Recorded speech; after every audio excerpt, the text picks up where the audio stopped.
Јас се грижам дека оваа тема образовни политики е здодевна, дека се доживува како и се не се доживува, имам свест дека е перцепирана како езотерично прашање кое што влегува во доменот на мека политика и не ги засега сите и не е од оние големи робусни теми кои што може секој граѓанин да ги почувствува на сопствена кожа доколку не се третирани како што треба со соодветни политики. И со политики на линија на европските политики на темата.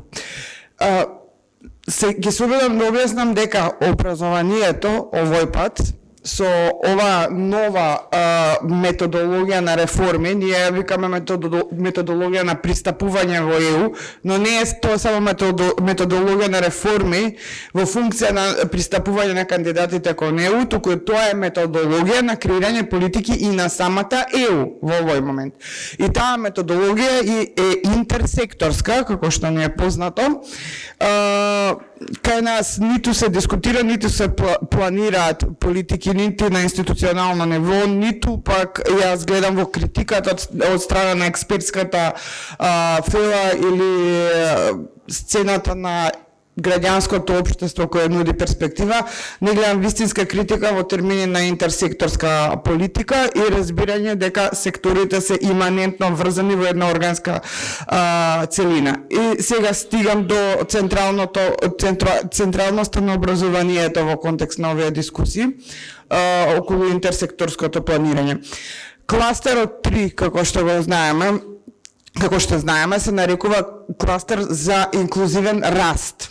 Тоа е всушност кластер на сектори, кластер на поглавја за преговарање, за нешто се кандидати и кластер на градење политики на повеќе сектори вмрежени во една целина. Значи, имаме бројни такви кластери. Кластер 3, вакво насловен инклузивен раст, ја засега економијата.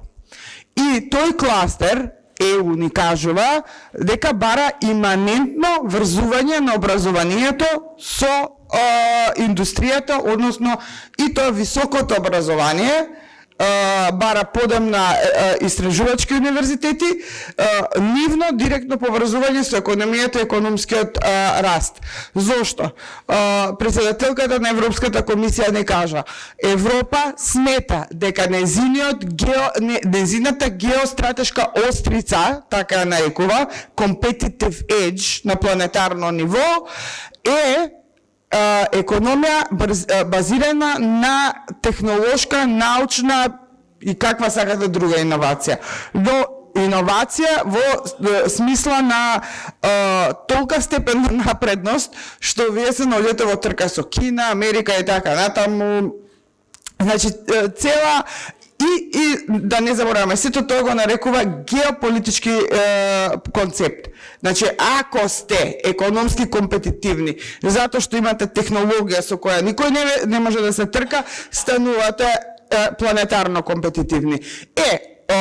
Таквата редефинирана Европа, бара ние во Западен Балкан да се редефинираме и фондот што го довели за сите нас во 20 година, ноември 20 година, преку ИПА-3, е токму да се престроиме на оваа патека на развој и според овој концепт на развој.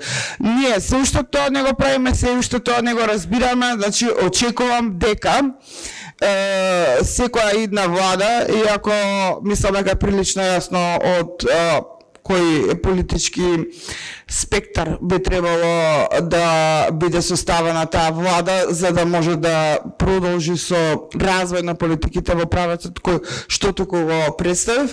Значи, секоја идна влада треба со ова да се зафати, затоа што не е само образование, туку е и геополитика и економија во едно.